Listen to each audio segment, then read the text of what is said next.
Couch Confessions. I'm Queenie. Militia. Savannah. Nisha. Nashika.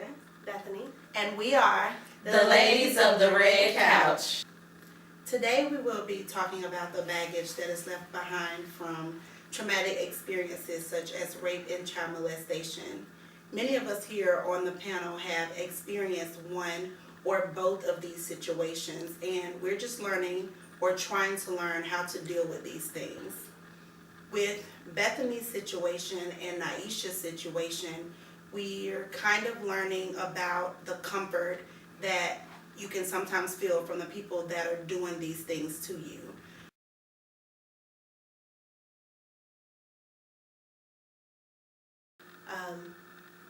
In my personal situation, it happened when I was fairly young, probably second or third grade age it started.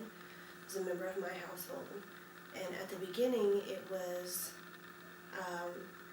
he talked me into holding pornographic magazines while he would masturbate, and he would make me flip the pages for him. And then it gradually progressed to making me touch him and participate with him. There were times when my parents would be gone and we would just run around the house naked for however long they were gone.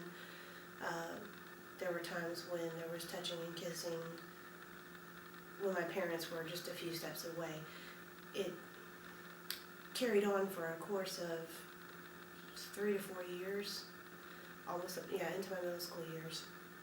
And during this period of time, my parents at one point became aware of what was happening. And I didn't know this until I was grown, and my mother and I had a conversation about it later on.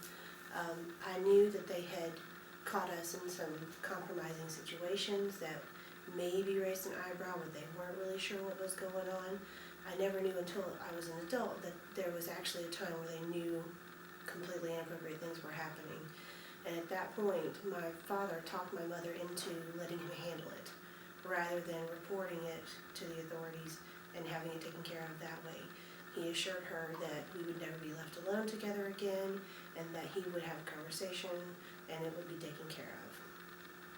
And when my mother told me about this, she was heartbroken. She said, "I'll never forgive myself for letting him convince me of that."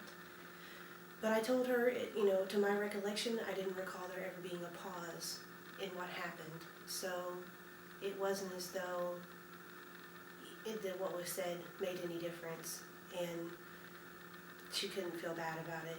It wasn't like there was anything that they could do without having gone to the authorities.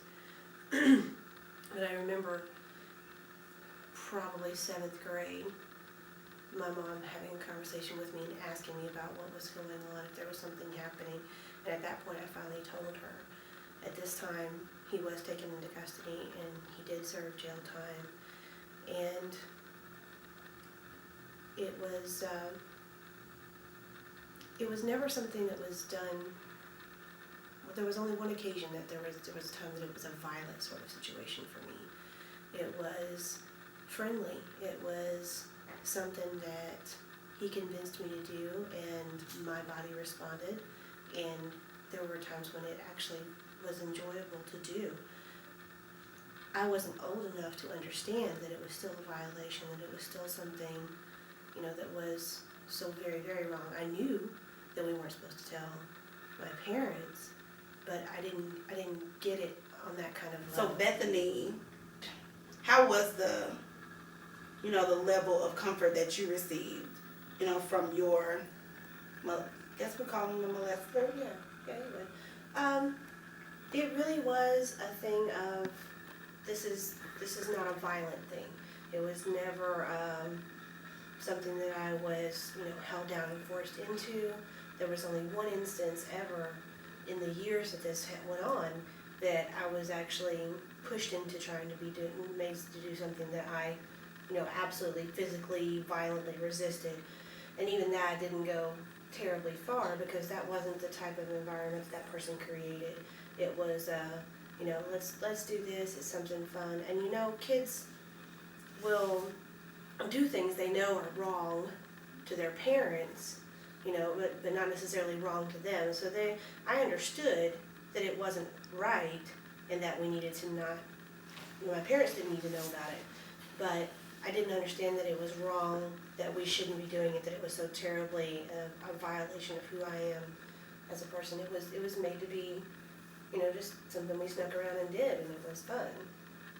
So how much older than you was the person? Like, does the age play the part in the comfort? Or like, how much older than you was he?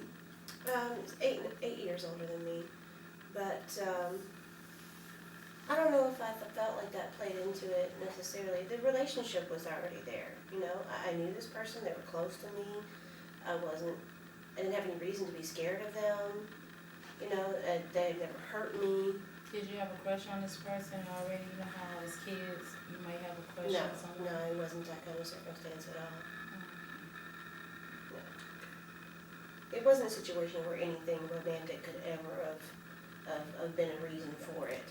It would never have been appropriate like that. I was gonna say because attraction also plays a major part in child molestation, because a person can be older and the other person can be younger, and because they're attracted to that person, they feel as if it's okay, it's okay to do what you're doing because I'm attracted to you. Well- See, you got to remember too, it's a child's mind. Mm-hmm. The child never see anything wrong. So therefore, it's like they're thinking as a child. As an adult, you wouldn't think that, you wouldn't see how that is done. But as a child thinks differently. I don't have the full understanding. They're in the process of being taught. So, when you're, like I said, in the process of being taught, it's easy for somebody to persuade you because you don't know. Especially when it's somebody that you trust. Exactly. Well, and I can see your point, not necessarily being attracted to someone, but if you were to have found somebody repulsive in a way, you might have resisted it more. Had it been someone who was 20 years older than me rather than 8 years older, or 30 or 40 years older than me, or somebody that I didn't think was, physically attractive. And I'm not saying that I was attracted to my molester, but at the same time, they weren't ugly and gnarly looking or anything like that. Like, that might have raised bigger red flags and created less of a situation where there was comfort involved. But definitely it's something that you're talked into at that time. And then I know personally, like, the situations created a physical feedback for me that I felt guilty about for a long time, because there were certain parts of it that felt good. I didn't understand what it was. I didn't understand what it was about it, but it definitely was something that came to me that this is a pleasurable feeling. So that created a comfort level as well, because there was a part of me that wanted to feel that again. Well, on that note, we'll be right back with Red Couch Confessions. So when you look at my face, you gotta know that I'm made. Welcome back to the Red Couch. One of the things we wanted to talk about was the feeling of guilt that can be attached to molestation and rape. One of the biggest things that I took out of it as far as feeling guilty was that I actually enjoyed some portion of it. And a lot of people don't understand that, or don't think that it was appropriate for me to have felt that way. But because my situation wasn't a violent situation, it wasn't one where I was, hurt or so much forced into things as I was talked into things and made to enjoy some of what was happening, because you get that physical feedback whether you really mean to or not. So that was something I carried into later on.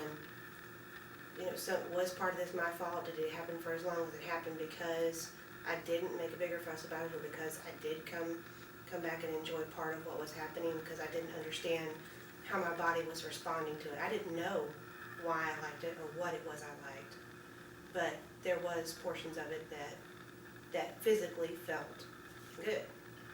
Do you think that that affected you somehow now in your adulthood? There's definitely been times where I've wondered what part of who I am as a sexual adult stems from what happened then. Are there things that I tended towards because of what happened? Are there things that I stayed away from because of what happened? To be honest, I'm not really sure. There's no way to know at this point. And there's a sense of violation in that too, because your choice in that was taken away. Like you were pointed in a particular direction before you ever got the opportunity to decide that for yourself. Your first times for things were taken away before you even knew what they were to begin with. My first kiss, first things with other people, they were taken. And so at this point, there's no way to know who would I have been if it hadn't have.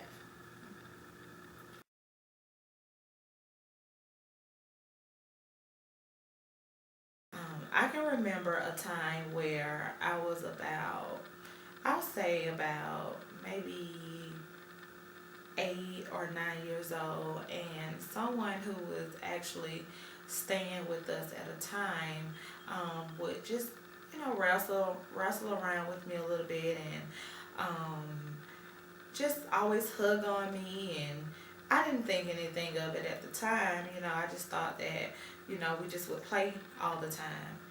I can remember when my mom was at work, me and the person was in my mom's room watching TV, and we just started wrestling around a little bit, and then he put a hickey on my neck. At the time, I didn't really think it was that serious. It wasn't until my mom got home until she completely went off. She ended up making the person leave, and just basically he made me feel as if it was okay. He never made me feel uncomfortable about it. He made me feel like it was okay for him to do what he was doing. And thank God my mom, I guess kind of intervened and, did make him leave, because if not, maybe the next day it probably would have So been then something does that- different. Is that level of comfort only with people that are molested? Like Naisha, did you feel any level of comfort with the person that violated you?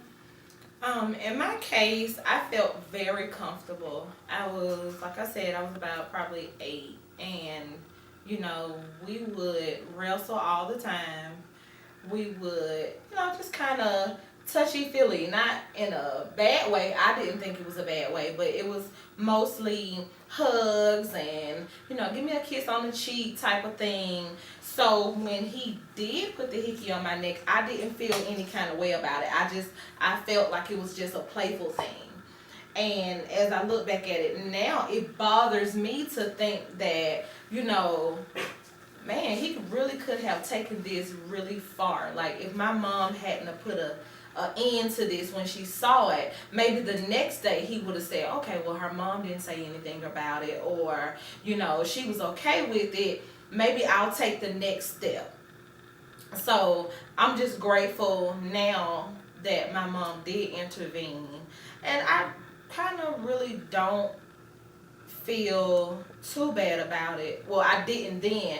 Now, I think it plays a part in how I, act towards my stepkids, because I'm very on top of things. Like, I don't like for them to be around men, period. Like, I'm just so afraid that someone may take advantage of them.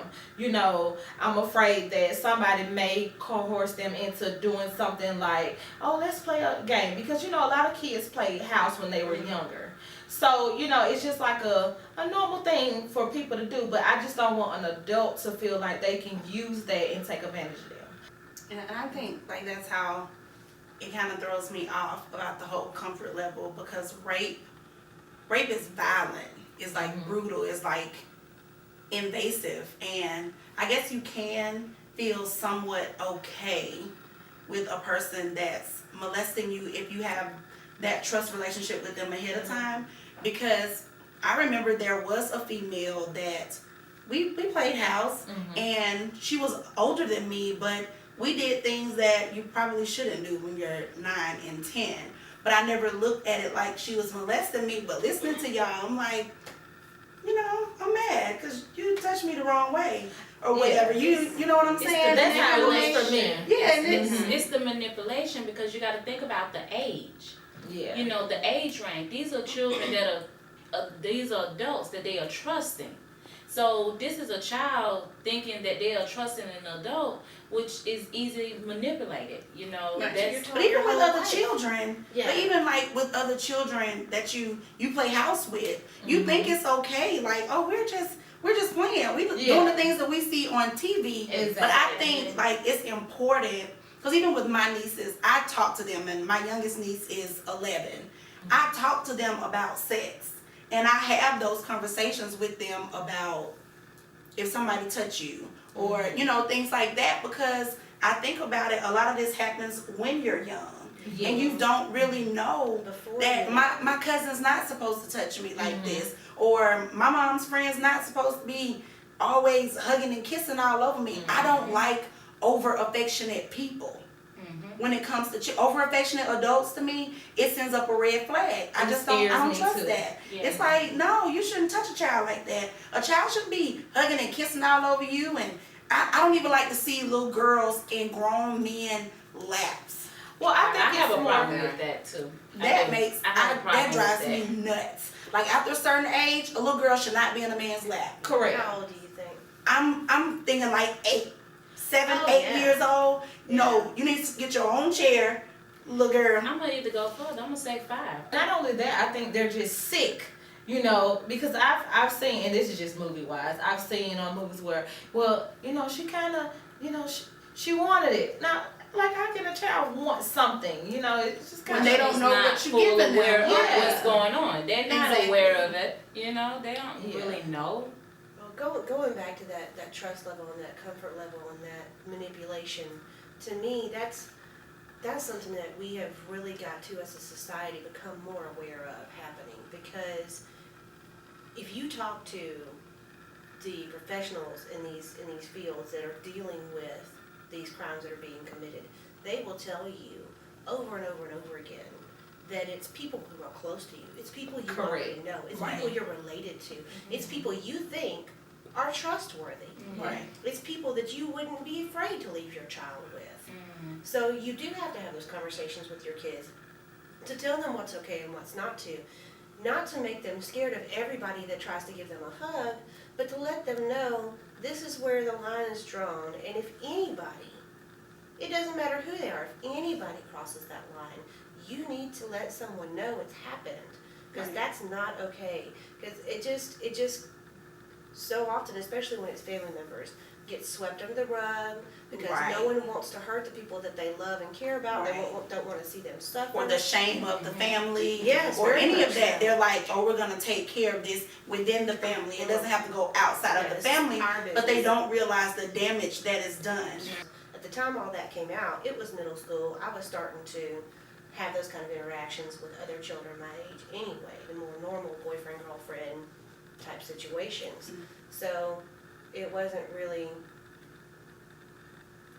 a huge thing. It was just always in the back of my head that I don't really ever want to tell anybody that was part of my experience, because they won't get it. Right. And they'll judge me for And it. that's how, Yes. and initially when you said it, that's how I was.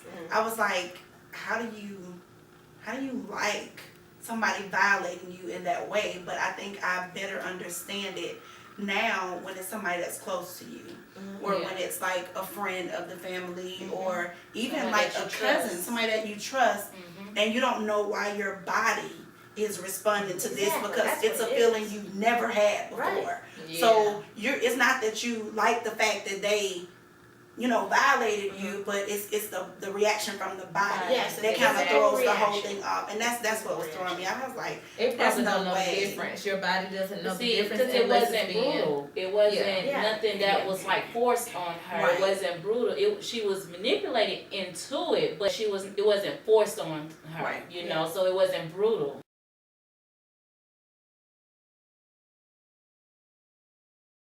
When I was about 17, it was the summer before my senior year of high school, I encountered a situation where me and a girlfriend of mine had met these older guys.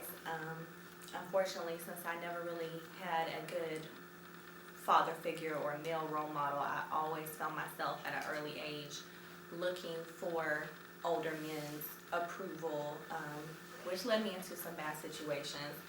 But this particular incident, like I said, it was me and my girlfriend. The guys we met were in their early 30s. And they had picked us up, took us shopping, kind of, made us feel special, took us around. As the evening got later, they purchased some alcohol for us, which at that point, I was drinking pretty heavily, so it wasn't really anything for them to buy us, a 6-pack of wine coolers. But I remember me and my girlfriend sitting in the car drinking, and we're just kind of riding around town with them. And at one point, we stopped at a gas station because she and I had to use the bathroom. Mind you, at this point, we each only had one drink. We did leave our drinks in the car open and went and used the restroom, came back out, finished our drinks. Not even an hour after that, I could really feel myself going to an altered state. And I knew I wasn't drunk, but I knew something wasn't quite right. So they decided that they wanted to take us to one of their friends' house. It's the middle of the night now. It's probably close to midnight or later. We get to the house. It's in a dark neighborhood, and they're knocking on the door. I guess the people didn't answer. They weren't able to get in. So I remember that the guy came back to the car, and he was trying to get me out of the front seat, and I couldn't stand up. I couldn't walk. And so he kind of put my arm around his shoulder and kind of drugged me halfway and then picked me up and threw me over his shoulder. And in my mind, the whole time I'm saying, stop, I want to go home, put me down. Like in my mind, I'm saying all these things to him, but in reality, I'm not saying anything. He took me up to the carport area. Like I said, the house was all dark. He laid me on the hood of the car and proceeded to have sex with me. And I'm trying to push him off of me. I'm screaming. I'm doing everything I can in my mind. But in reality, I'm so out of it, I'm not doing anything but laying there. Unfortunately, my mind was conscious the whole time. So even though I couldn't necessarily speak or move, I was very aware of what was going on. After he got finished, he picked me up. At this point, I can't walk at all. He picks me up, throws me over his shoulder, takes me back to the car. We ride around for a little while longer, pretty much just so that me and my girlfriend get back into a state of mind where we can go home. And he took me home and he dropped me off at my house. And it took me, I didn't really realize what had happened to its full extent. It really took me some time to realize that he had drugged me. And to be honest, I felt horrible. I felt like it was my fault. That's actually the night I tried to commit suicide. Just feeling like I brought it all on myself. So when you look at my face, you gotta know that I'm made. Welcome back to Red Couch Confessions. In our previous segment, we were discussing the guilt that comes along with being molested and also being raped.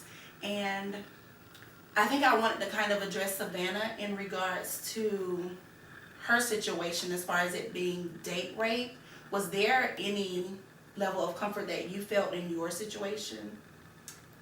I wouldn't necessarily say there was any level of comfort. I mean, I didn't go into the situation obviously expecting, something bad to happen, but it was I was never comfortable with what was going on. As soon as I kind of realized that I was in that altered state, and like I said, he literally had to carry me somewhere. So in my mind, I knew what was leading up to, and I was definitely not comfortable. So then, did you feel any guilt later, thinking maybe you put yourself in that situation? Absolutely. And even when it first happened, the only person that I really confided in and, you know, told my story to kind of reiterated that for me, saying, well, you went, you know, you knew what you were doing, you chose to get in the car with this person. So for a long time, I didn't even identify it as rape. I just felt like I was stupid. I made a bad choice. It hasn't been until the past 2 or 3 years that I've really realized that I was taken advantage of. I wasn't in the wrong. So has it affected the way you are now when you go out and when you deal with people? I'm definitely more cautious now just because of that and just more aware of my surroundings. It definitely played a role in trust. I mean, unfortunately, that's not the only incident that I've experienced as far as being taken advantage of sexually. So anytime I'm in a situation with a man where I am comfortable enough to take it to that physical level, there's still a lot of boundaries for me. Like if I'm at any point say no or stop or anything and he doesn't, I'm totally turned off. Like I can't, it's just over. And I can't do any situations where I feel like I'm confined, like if I'm held down or, I mean, just even something where I can't necessarily get up and walk away, I just freak out. Like I just can't handle that. So, to pose a question to the ladies of the panel, and I think we may have mentioned this before, as far as like the trust that you have now with people and the trust that you have with yourselves. Like, is that a direct result of your violation, or is that your violation plus like other experiences along the way?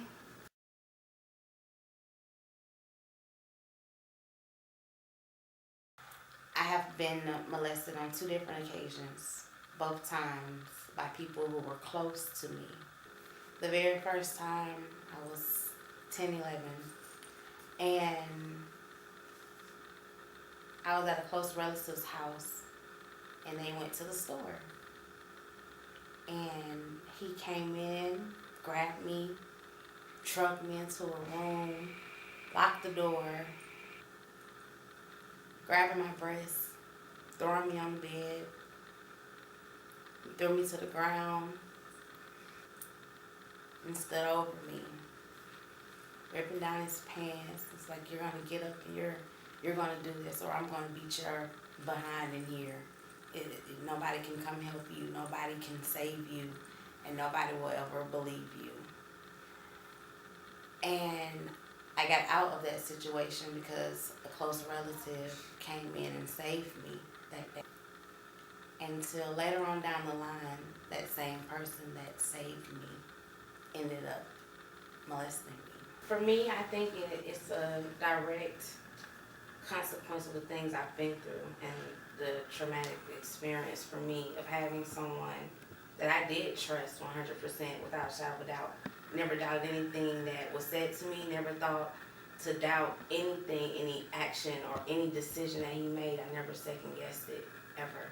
So to have somebody that I trusted like that to violate me, it's kind of hard for me to put 100% trust in people now, because before that I could, and now I realize that I just can't, because when it came to the person that violated me, I really did. That was one of the only people I ever trusted without a shadow of a doubt. I wouldn't think twice. If he said, we're going to rob a bank and we're going to get away with it, I would have gone along with it. That's just how much I trusted him.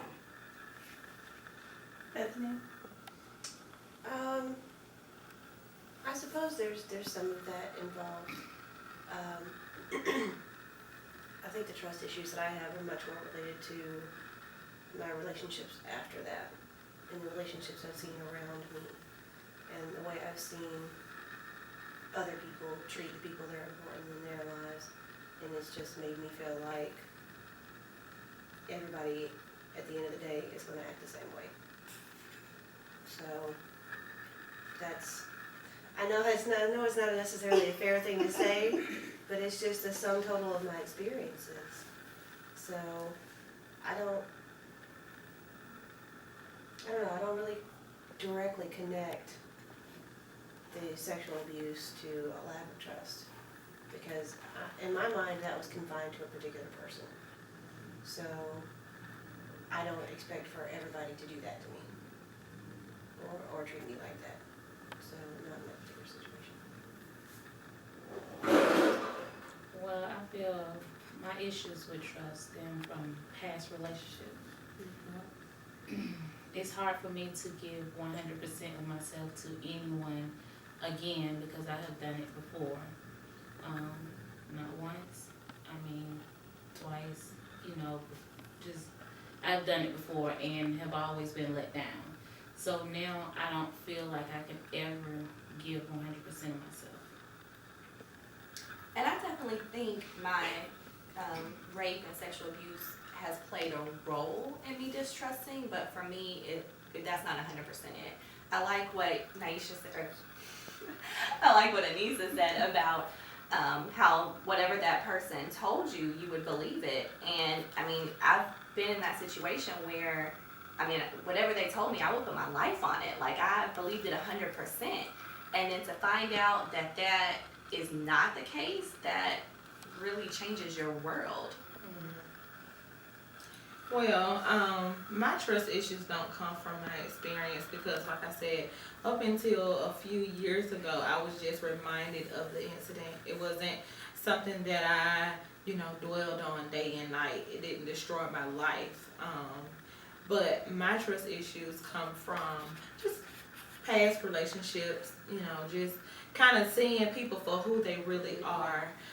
Me thinking people are one way and they show me something different. It just kind of makes me turn very cold, because I'm a good person, I think, and I'm the type of person that will give you my all. So it takes a lot for me to, kind of not trust someone. And on that note, we will be right back with Red Couch Confessions.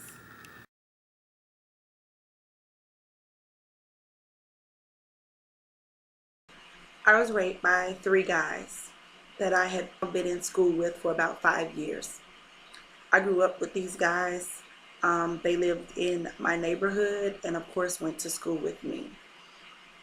It was the beginning of my senior year of high school, and I was at a house party in Allison Court. And me and 3 of my friends went to this party. For some reason, by the end of the night, it just ended up being me and one of my other best friends. And that night, after a while, becomes very vague. As I think about it now, maybe I was drugged, or maybe I was just so out of it because of what was happening.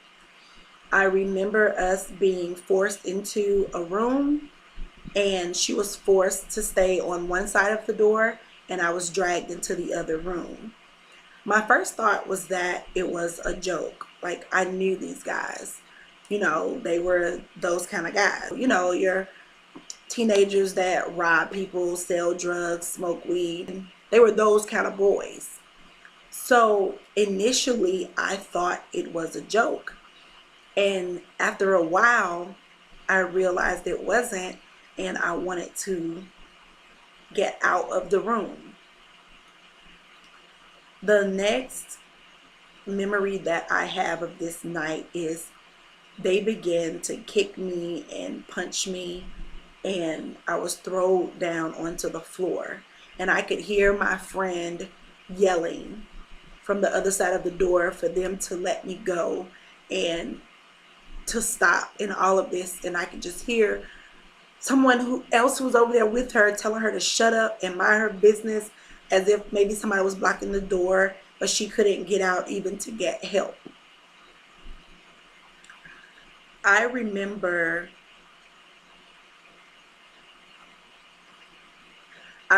them having sex with me, taking turns over and over. And I remember being penetrated vaginally. I remember being penetrated anally. And I remember even one of them thinking it was funny to put a bottle inside of my vagina and to put bottle caps inside of my vagina. And I just remember this pain in my body. And I know that after a while, I just completely stopped tussling and completely stopped fighting and just begged in my mind and prayed to God for it to be over. The next memory that I have is one of them getting off of me and throwing my clothes at me and telling me to get dressed and clean myself up and not to say anything to anybody or they would kill me. I knew these guys, so I knew what they were capable of or what I thought that they were capable of at the time. So my friend and I never talked about it, never told. We even went into this laundromat in Harmony Plaza and kind of cleaned me up, and I called my dad to come get me as if nothing happened. I remember forcing myself to even walk like everything was fine, but I remember this stinging pain in my body for days. I blocked that day completely out of my mind for a while.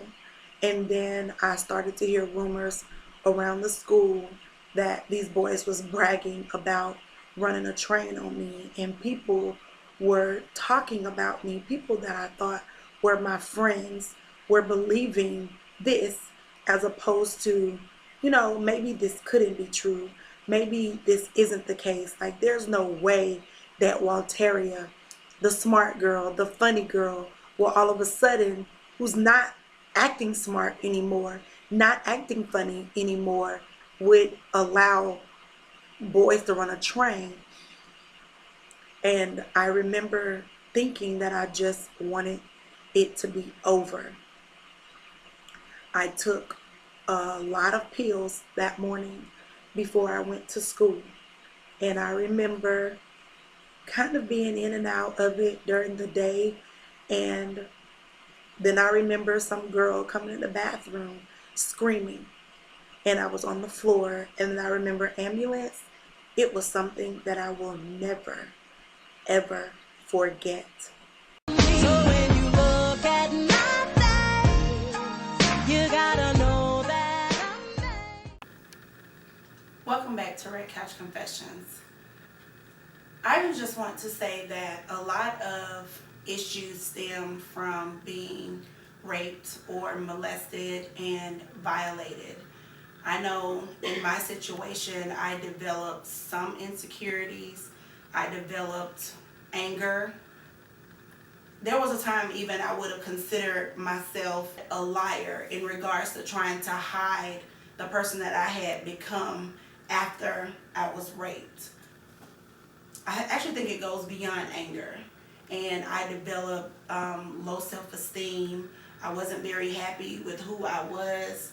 I became very fearful at the time as well from being raped because, of course, my rape was brutal. There was no level of comfort at all. I was drugged, I was raped, I was beaten. But there was just so many things in my life that stemmed from that I've carried even now. Just the baggage that I've lugged around up until probably the last year and a half of understanding of why I still have these feelings and why I still feel some level of insecurity, why I still feel some level of feel bad about myself. Can't look at myself in the mirror some days because I'm just like, I hate myself. And a lot of it does come from being raped. And a lot of it does come from past relationships, but most of it does come from being raped. So are there any of you, what were the feelings that you kind of carried into your adulthood from your experience? Yeah, I think I went through and still kind of deal with a period of not feeling like I'm good enough, like feeling like men in particular have an ulterior motive, whether it be to get sex from me, to use me financially, whatever the case may be. And I have a hard time even when I find someone who isn't trying to get that from me, just accepting that I'm good enough for them without them trying to use me. With my experience, it's changed me a lot because, with my, like I said earlier, with my stepkids, with my nieces, with any females or males, I'm just very on edge about everyone. To me, everyone is a suspect. If you get too close or if you're too nice, and I know it shouldn't be that way, but I'm just very skeptical about certain things that people do. You know, it just don't sit right with me, so I'm just kind of paranoid at the same time. Like I just don't want my family or anyone to have to go through anything that's traumatic or that could possibly hurt them in the long run. I kind of shut myself off, kind of, so all of those stem directly from being molested. I think the biggest thing that I carry into my present with this particular situation is the break in my family that it caused, because it was a family member and there was a sense of loss there. That person had to be out of my life for so long that it was grievable, almost like a death, that I lost that relationship, that and it was almost worse because there really was this person out here. And I should have known them that well, and I should have had that relationship with them. So when people would ask me, well, why don't you see them anymore? Why don't you talk to them anymore? You had to figure out what you wanted to say. And even now as an adult, the debt has been paid, and things have been made as right as they possibly can be made. But that relationship can never be repaired fully. And it's not even so much from my end as the person feels guilt on their end at this point. Mm-hmm. So there's still a sense of loss. There's still a gap. There's people in my family that I don't get to see or don't get to spend time with that I should be and can't because of that. I think I'm better understanding the more, we all sit here and talk about it. Like, there are differences in being molested and being raped. Like, I don't think I would ever feel bad about not having this group of boys, they're men now, but this group of men in my life. And we were friends growing up. We knew each other. We hung out, we went to parties together. We went to school together and things like that. I don't think I could never understand, like, how I miss them. For that piece that's so close to me, that should be so close to me, to be so distant, it's almost like you've got an arm missing. You still sort of feel that ghost pain, like it's there, but it's not. So it brought a wedge between your family? It has. There's been times where, especially right there in the beginning when we weren't allowed to be in each other's presence, mm-hmm. legally. You had to pick which things you could attend and which things you couldn't. Who got to come and who didn't. Or, and granted, they took the brunt of that because they were the ones who transgressed, but mm-hmm. it was still a loss for our whole family in a way, because that made them not able to be there. That made them no longer a part of what we were. And our family's so close-knit, so conservative, so traditional. And, we would always go to our grandparents' house for Christmas. There'd be people, so many people you couldn't even find a seat in the house. The kids would be all on the floor, running rooms to rooms. And that person was very obviously not there. And even now that they are, it's awkward. Mm-hmm. And they don't understand how I can forgive and move on. Mm-hmm. So it's hard for them to allow there to be any kind of closeness, because all they see when they look at me is what they did. So, I do have a final question for the ladies of the panel.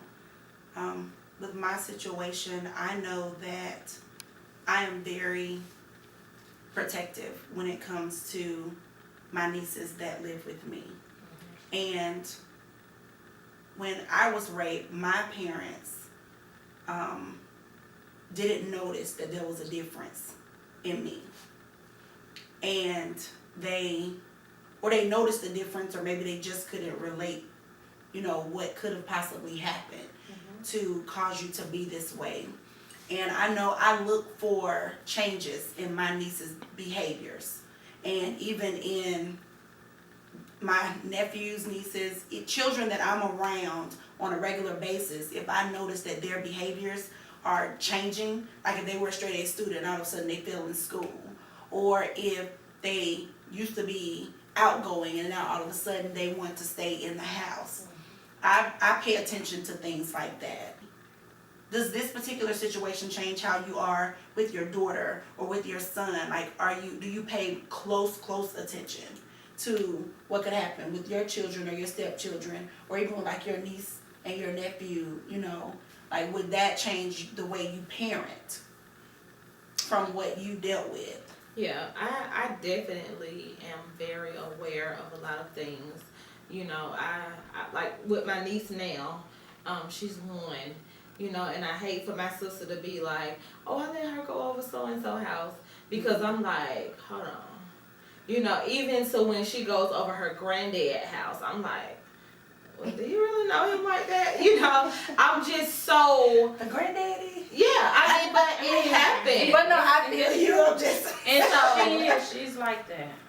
I'm just like, no, are you sure you know him? I mean, because from back in the days up until now, to me, it's more people that have been raped or molested than it is for people that has not. Mm-hmm. It's like you can't look at a person and tell, okay, you're a rapist, you're a molester. You can't do that. You can't pinpoint that. So now I'm just like, even when I call her, if the kids are somewhere, I'm like, well, I don't know. He may seem cool, but he may be putting his front on for you. Exactly. That's just how I feel. And it kind of damages me because, like I said, it was so comfortable for me to be in his arms. He made me feel like he was like the best man in the world, not relationship wise, but just like as a father figure or a brother, or it just made me feel so comfortable. So I'm just like, possibly is someone doing that to my stepkids or my niece? Like, are they manipulating them to feel like they're comfortable with it? Right. I think anyone who's been molested or raped, it does have that effect on you. Because even for me, when it comes to my little sisters or even my nieces, I notice the different things, different changes in them. So I have a very, very great tendency to do that when it comes to my sisters, my nieces, and even my spouse's sister. I'm still the same way. Like, there's nothing that can get past me, like, at all. It's just like, oh no, something's not right about that behavior. What's going on? Yeah.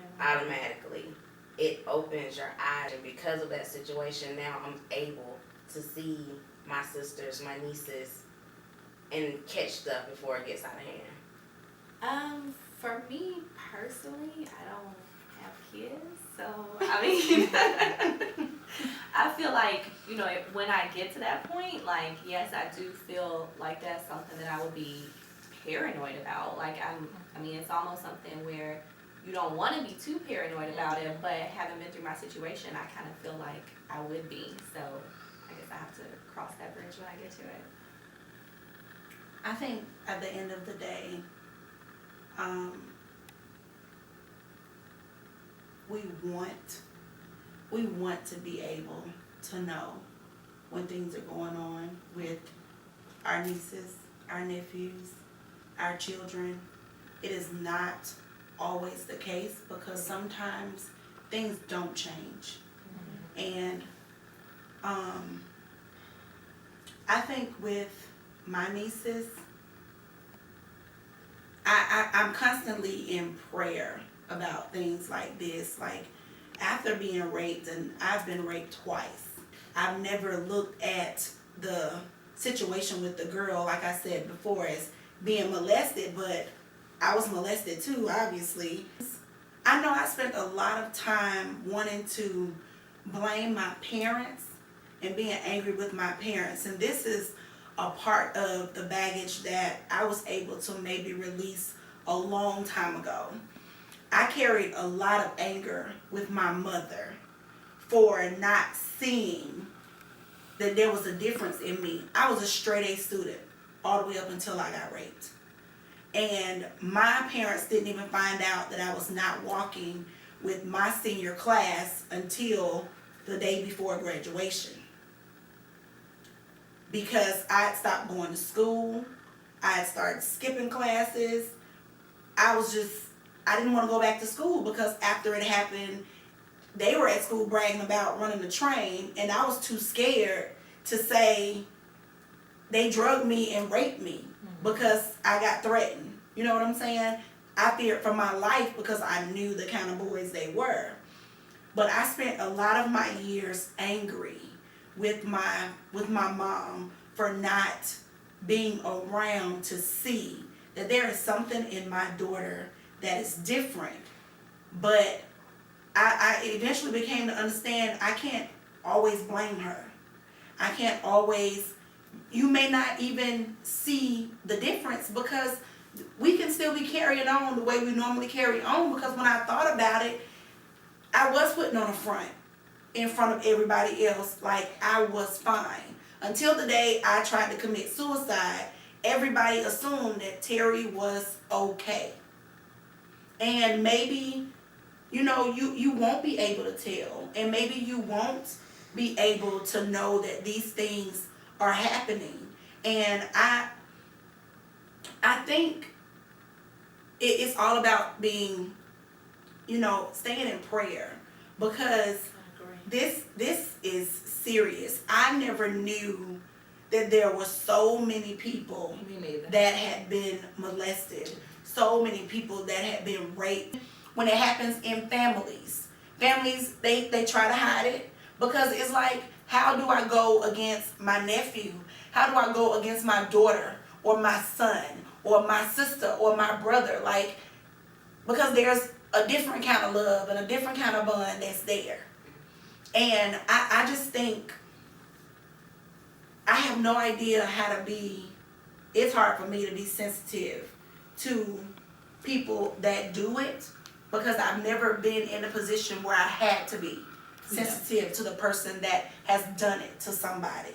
And at some point, you've got to try to figure out how not to be the victim, how not to take the blame. You still have to come to your own terms and get your guilt out of you as the victim, as the person that does it, as the person that knew it was going on. If it was your brother that was doing it, your cousin, your daughter, your son, you still have to deal with the guilt within yourself, because there has to be some level of guilt that you would still feel. They really, to me, didn't even deserve my forgiveness, but I couldn't move on until I forgave them. I couldn't do it. It was hurting me not to forgive them and not to move on from it. But they don't have my pity. Cause really, I'm like, you know what I'm saying? That's how I feel about it. Like, at this point, I don't care what happens to you. I forgive you. Move on. But I'm not saying like a victim, like you deserve my pity, but just like a victim, like you have a problem.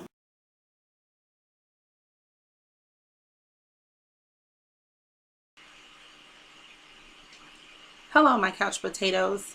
I would first like to thank you all so much for joining us here at Red Couch Confessions, and thank you so much for your patience with our episode. I would first like to say thank you to the ladies for being able to bare their souls in regards to their experiences. 1 out of every 6 women and even 1 out of every 33 men have been the victim of rape. 1 out of 4 children are being molested each and every day.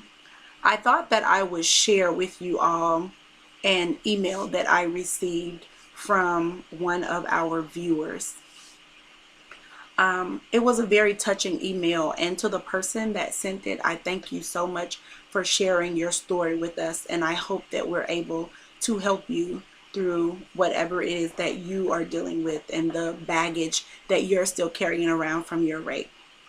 Her email reads, I'm still trying to overcome my guilt and shame about this, and I really just need to let it out. So, I am a lesbian and have been with my fiance 6 years this fall. And this is not something I'm proud of, but we were trying to have children and failed twice. So being so high strung and stubborn, I decided to try and find a man to sleep with to try and have a child. Of course, I let him know my intentions and made sure he was clean. So I planned a day to do this event, even though it was against all that I was as a human being. But when I finally met the man, I felt very uneasy sitting in his car, and I decided that this wasn't for me. I decided that I needed to get home, but he just told me that he knew I wanted him and that it was happening whether I liked it or not. He then proceeded to drive me out to his home almost in the middle of nowhere.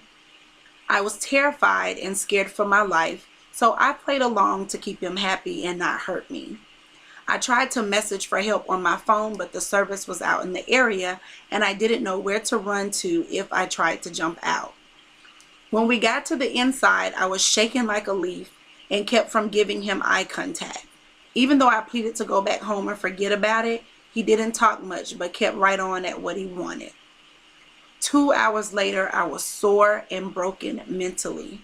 He told me to wash myself again. I got dressed quickly and he drove me to a subway station, dropped me off, and told me that he thought the event was sexy and wanted to see me again. I ran for my life back home, deleted everything off the internet, and went into an awful depression. Even more painful because my fiance was away for work and I could not tell her about what I had went through. I knew she would leave me if she found out that I was betraying her, baby or not. I felt disgusting, dirty, not deserving the amazing woman I have in my life. To the reader, I know that there are definitely shame and guilt when it comes to what happened to you.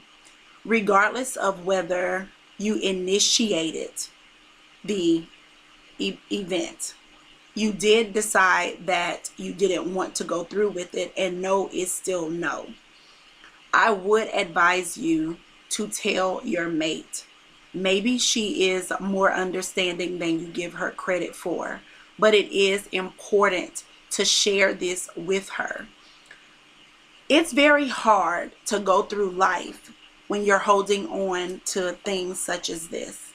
Just like now you're finding yourself in this deep depression, myself and many of the ladies on the panel, we also found ourselves spiraling into that same depression because we decided that we wanted to hold on to those feelings.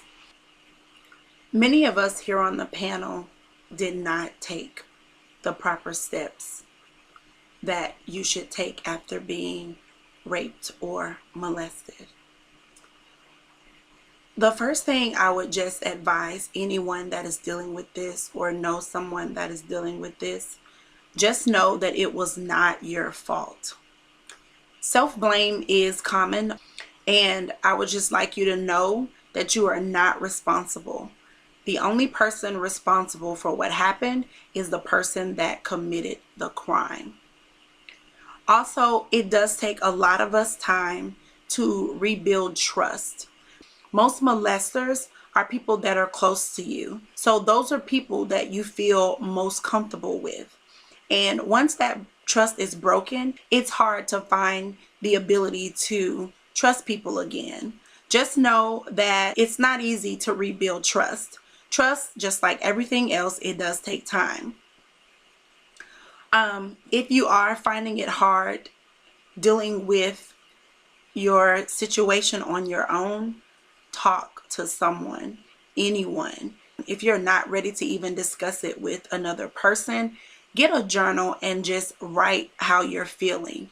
Get those feelings out in some way. Try to confide in a trusted loved one, and don't keep it within yourself because it can eventually hurt you. Don't feel like you have to be strong. It never goes away. Some people think that just because we block it out of our minds that we've moved on from it, but we just kind of sweep it up under the rug and it's still there.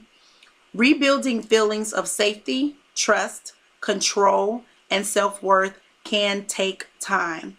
I've come to understand that having a support system is very important when it comes to being raped. And I no longer harbor any ill feelings towards my rapist. I no longer harbor any ill feelings towards myself.